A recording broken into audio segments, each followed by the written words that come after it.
Oi, gente, tudo bem? Eu coloquei, né, as respostas de vocês todas juntas. 6 alunos me encaminharam as respostas do questionário e a partir dessas respostas eu tabulei primeiramente as questões objetivas, tá? Aí eu já trouxe ela para vocês explanando em forma de gráficos e vou levantar alguns pontos de discussão agora com vocês para que vocês possam fazer a próxima etapa do trabalho, tá bem?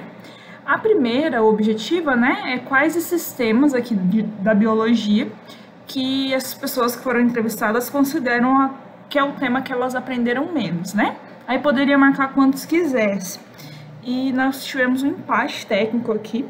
Antes de fazer os gráficos, eu converti para porcentagem, para ficar mais visível, né? Porque foi um público de 30 pessoas, que 6 alunos me encaminharam um questionário, cada um entrevistou 5, então foi um público de 30 pessoas. Aí, falando em números, né, dessas 30, 10 responderam, né, determinada alternativa. Fica mais difícil de visualizar, né? Agora, quando a gente coloca em porcentagem, já fica um pouco mais compreensível. Então, eu coloquei em porcentagem. Pouco acima de 16%, nós tivemos um empate aí de 3 temas da biologia, que é biologia celular, histologia e genética.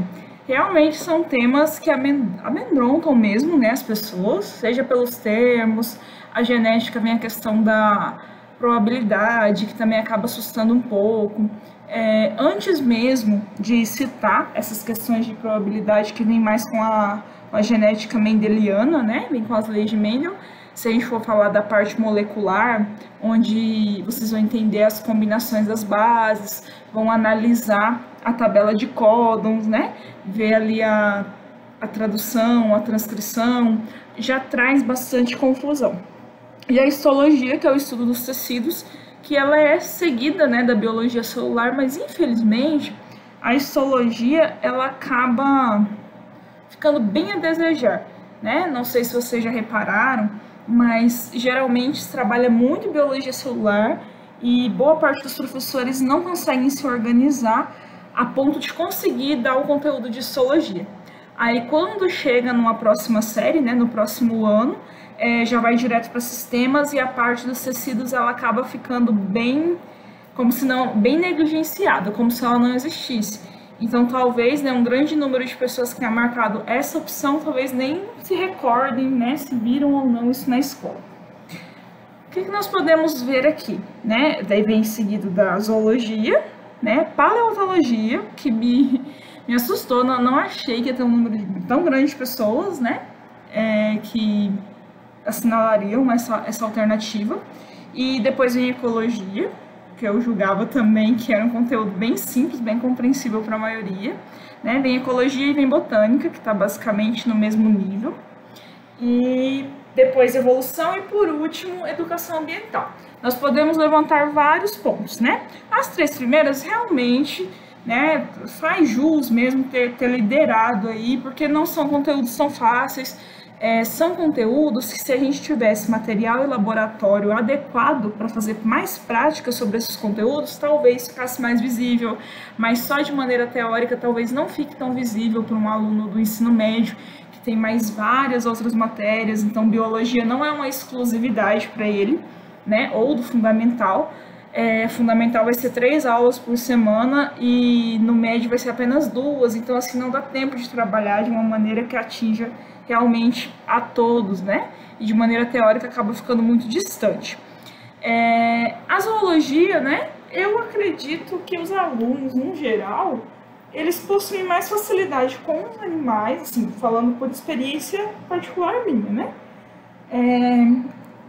Com os animais do que com as plantas. Pelo menos mais interesse eles têm, né? Porém, aqui a zoologia ela ganhou. E lá no questionário, né, eu ainda me preocupei de colocar na frente, né? Botânica são as plantas, a zoologia, os animais, que talvez eles não saibam esses termos, né? Talvez nem foi usado esses termos com eles ou eles não se recordem. A ecologia me surpreendeu, a quantidade de pessoas. O que eu gostaria também de discutir com vocês, a questão da evolução e da educação ambiental.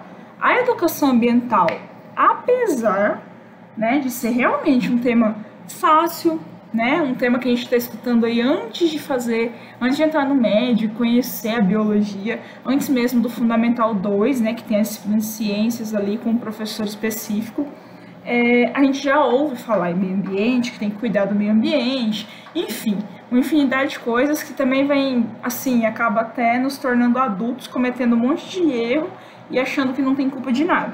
Porque se vocês pararem para lembrar de como era a educação ambiental de vocês na infância, na escola, e eu acredito que ainda tem muitos profissionais que ainda fazem da mesma forma, do mesmo modo, por isso que nós como biólogos temos que, né, fazer intervenções para mudar isso, é aquela coisa, né, não joga lixo no rio, não pode cortar as árvores, é uma série de não podes que a criança fica pensando, mas eu não faço isso, né, mas eu não corto árvore nenhuma.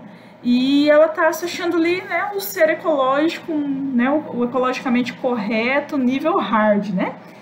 E, na verdade, acaba trazendo uma série de erros. Porque se a gente parar para pensar, não joga lixo no chão, lixo tem que jogar na lixeira. Realmente, isso é mais uma questão de educação do que educação ambiental propriamente dita. Tá, mas aí se eu jogar o lixo na lixeira, tudo bem eu produzir a quantidade de lixo que eu quiser? Né? Não é bem por aí. Então, ao invés de só trabalhar essa questão, né, de educação mesmo para manter o ambiente que você vive limpo, também deveria trabalhar a questão de que não existe um fora para se jogar esse lixo. O fora que a gente acaba ensinando para as crianças, que muitos profissionais ensinam para as crianças, ele é fora da onde? Né? Fora do chão, lá na lixeira, depois vem o coletor de lixo. Às vezes a criança não tem nem noção para onde aquele lixo vai e ele acha que está tudo resolvido. E muitos adultos, né, que passaram por esse tipo de formação quando eram crianças, se tornam adultos que também, por eles, está tudo certo. Minha casa não está suja, não está cheia de lixo, o coletor de lixo já passou, então está tudo certo. E não é bem assim.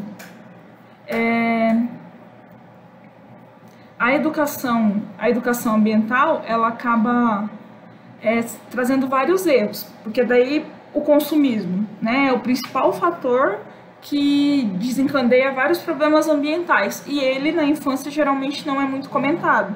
Então aqui nós temos uma porcentagem bem pequena de pessoas que disseram que não tiveram dificuldade de aprender educação ambiental, mas lá fora, na vida real, a gente vê que tem uma série de problemas ecológicos enormes, né, dentro da nossa cidade, dentro do nosso bairro. Muitas vezes as pessoas que assinalaram aí que não tem problema, né, de ter aprendido educação ambiental, mas elas não praticam nada de maneira ecológica, né? Elas consomem sem consciência, sem saber que não existe um fora, né? Vai sair ali da casa dela, mas vai continuar no nosso planeta. Então, quanto mais houver consumismo, quanto mais incentivarem o consumismo, mais lixo nós vamos ter, mais coisas e coisas que não vai ter mais onde colocar. Precisaria de outros planetas para colocar todo o nosso lixo, se a gente continuar produzindo lixo no ritmo que nós produzimos. Se a gente analisar, muitas vezes as pessoas que dizem que aprenderam a educação ambiental não conseguem fazer a limpeza do próprio quintal, né? O que pode atrair aí vários vetores de doenças e causar doença para a família e para as pessoas que moram ali também naquela região. Se a gente também parar para analisar, vai ter aí pessoas que não sabem nem mesmo por que essa onda do canudinho, né, vem sendo tão forte, vem sendo uma tomada de atitude tão forte pelas empresas, né, acabando exigindo que as pessoas tragam seu próprio canudinho que seja reutilizável, né, seja de alumínio ou seja de algum outro material que pode ser lavado e usado depois, ou até mesmo adotando os canudinhos que são biodegradáveis, que vão se degradar mais facilmente no ambiente. Talvez muitas dessas pessoas que acham que aprenderam educação ambiental, elas não têm a consciência de compreender como que o canudinho de plástico, né, usado sem nenhum controle, ele pode trazer mal para várias outras espécies aí para o meio em que nós vivemos. Então, a educação ambiental, ela aparentemente é muito fácil, né? E a gente pode ver aqui pelo gráfico, as pessoas também consideram fácil, porém, esse aprender, né, é um aprender, mas que não se coloca em prática, ou talvez essas pessoas nem tenham aprendido de fato. Elas acham que aprenderam, mas não aprenderam, né? Então tem tudo isso aí que vocês podem discutir, que vocês podem relatar para mim nessa próxima etapa que eu vou explicar no final do vídeo. E a evolução. A evolução também me chamou muita atenção, porque poucas pessoas marcaram que aprenderam um pouco de evolução, não aprenderam tanto sobre evolução. Mas se a gente prosseguisse com esse questionário, né? Desse um enfoque agora geral aqui, nessas que eles marcaram menos, e fizéssemos um questionário com questões relacionadas a esses conteúdos aí. Vocês iam se surpreender negativamente, iam ver que boa parte dessas pessoas que acham que aprenderam evolução não sabe nem do que a evolução biológica trata. Vão ver que eles vão confundir quem é Lamarck, quem é Darwin, o que cada um propôs, vão confundir as teorias, às vezes nem vão lembrar quem é Lamarck, quem é Darwin, quais são as suas teorias. Então, esse gráfico dá muito pano para manga, dá para a gente discutir vários pontos nele, tá? Mas a nossa primeira etapa de trabalho, a gente vai pegar esses que foram mais bem votados, né? Aqui, como são os conteúdos que menos foram aprendidos pelas pessoas que vocês entrevistaram, pelos participantes da nossa pesquisa, e vamos tentar contribuir socialmente aí, auxiliar, né, os professores de biologia com algum material que possa dar apoio para esses conteúdos, tá bem? Mas essa vai ser a nossa próxima etapa e vai estar descrito de uma maneira bem minuciosa lá no AVA para vocês produzirem aí cumprirem o objetivo aí da nossa prática, tá bem? No próximo slide,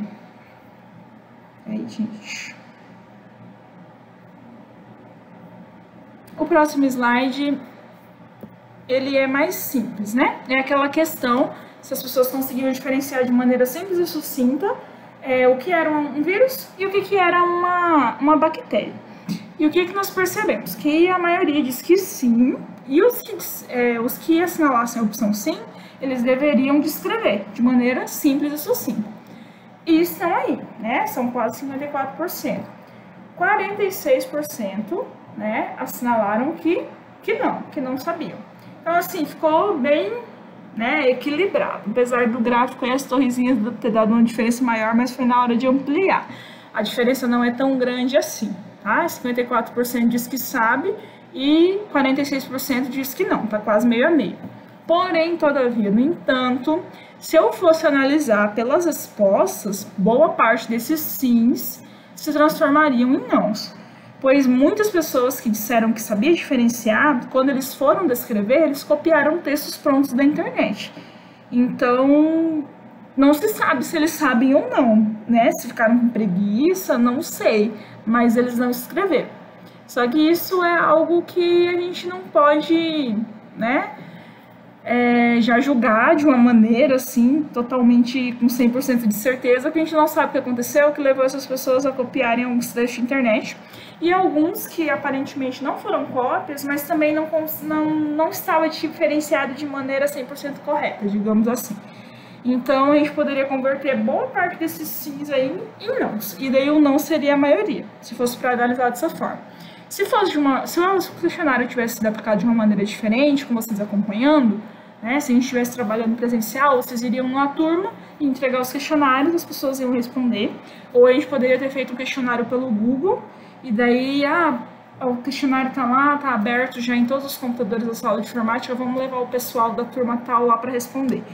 E daí, assim, estaria vocês andando pela sala, né? Daí eu acredito que ninguém teria coragem de abrir outra página, copiar e colar. Então, eles realmente teriam que escrever ali, se eles soubessem ou não, e tentar diferenciar de uma maneira, por mais simples que fosse.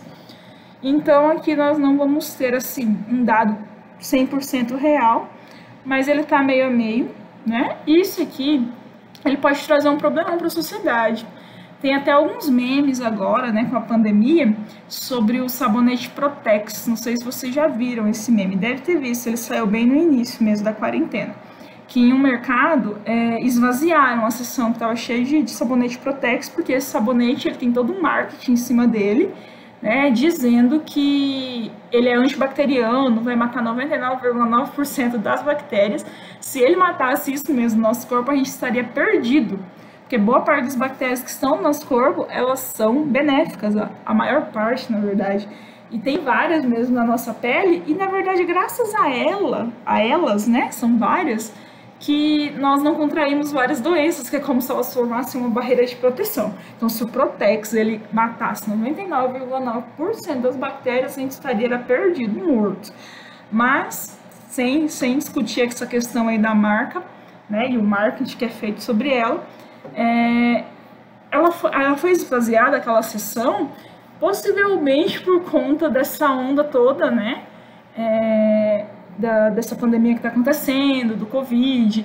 Agora, sim, eu acho que todo mundo já está ciente da higienização que tem que fazer, mas logo nos primeiros dias de quarentena era feita toda uma conscientização social, né, sobre como lavar as mãos, sobre higienizar muito bem as mãos, não tocar com as mãos, né, sem estarem bem limpas no nariz, né, nenhuma das nossas cavidades aqui do nosso rosto, para não contrair, né, o vírus caso você tivesse entrado em contato com ele.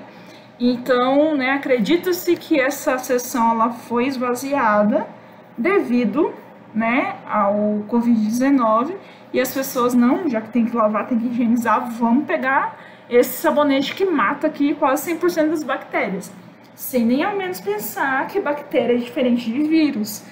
Então, se as pessoas não tiverem essa consciência, não precisa saber definir, né, de uma maneira super complexa e completa, como a gente vê num livro, né, sobre o assunto de micro-organismos. É simplesmente conseguir fazer algumas diferenciações bem simples. Por exemplo, antibióticos, eles matam bactérias. E o brasileiro, ele tem um costume péssimo de, eu tô sentindo tal coisa, um sintoma aqui, outro ali, aí um vizinho aparece, eu tomei tal remédio, vou te dar que vai ser bom. Às vezes o remédio, às vezes aquela pessoa que está sentindo sintoma, ela tá com uma virose, uma doença causada por vírus.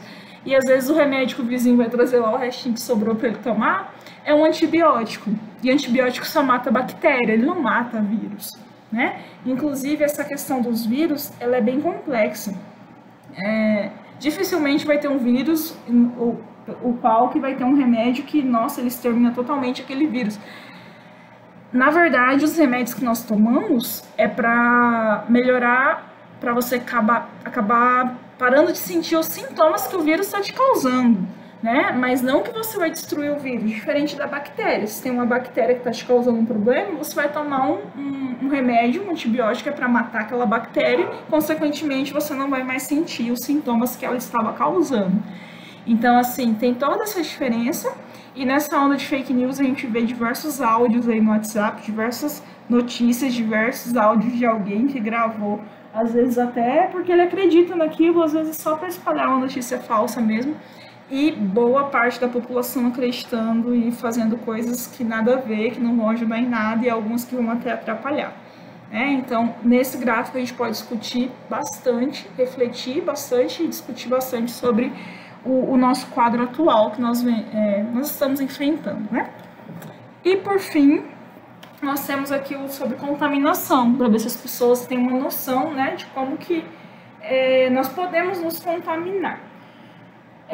O da barata, achei que eu nem ia precisar fazer gráfico, porque eu acreditei que 100% das pessoas iam marcar não, mas tem uma pequena porcentagem que marca sim, né? E o que acontece? Eu não sei se a pessoa não entendeu, não sei se ela realmente não se importa se uma barata contaminar a comida dela, não sei se foi um erro de tabulação, às vezes na hora de passar a resposta, né, o aluno passou a resposta errada, né, na hora que ele estava digitando lá os dados para me mandar, passou errado, mas independente, quase 100%, né, não vai consumir um alimento contaminado por barata. Em contrapartida, um alimento que vai ter formiga, nós temos ali, quase 40% das pessoas dizem que com certeza, né, consumiriam um alimento que tivesse a presença de formiga. E um pouco mais de 60% diz que não. Então, o que essas pessoas não têm noção, né? E que nós vamos fazer um trabalho meio de intervenção nas próximas etapas da prática, para que elas passem a ter essa noção. Que a formiga, ela também é um grande vetor de contaminação. Ela é um grande vetor de transmissão de doenças. E ela é vista como inofensiva. A barata é diferente, né? As pessoas elas já vêm com nojo, já vêm com pavor. E com certeza elas vão dar um jeito de matar uma barata quando elas veem a barata.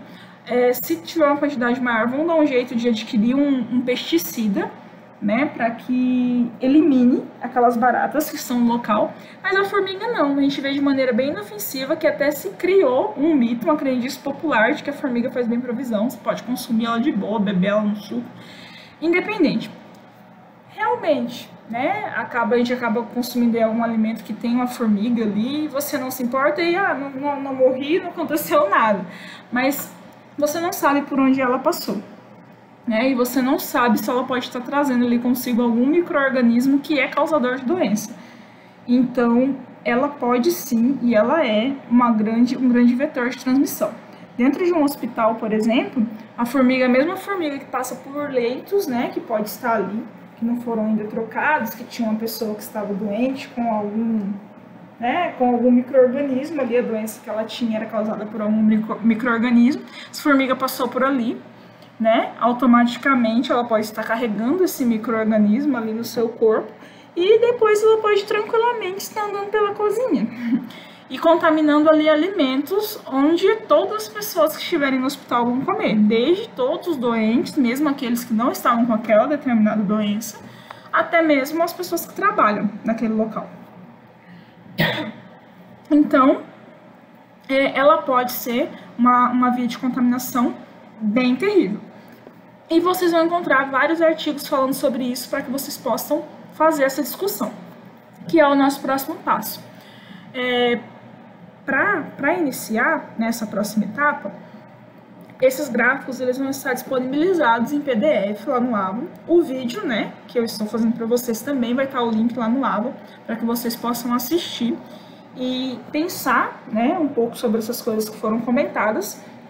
E vocês vão produzir para mim um texto de uma lauda até 2 laudas, então ele pode ter no mínimo uma folha, né, no máximo 2, pegando referências de outros artigos e discutindo os resultados que eu acabei de levantar aqui vários pontos para vocês, né? Só que tudo que a gente vai discutir numa prática de levantamento de dados, como é o que nós fizemos aqui, tem que ter uma relevância.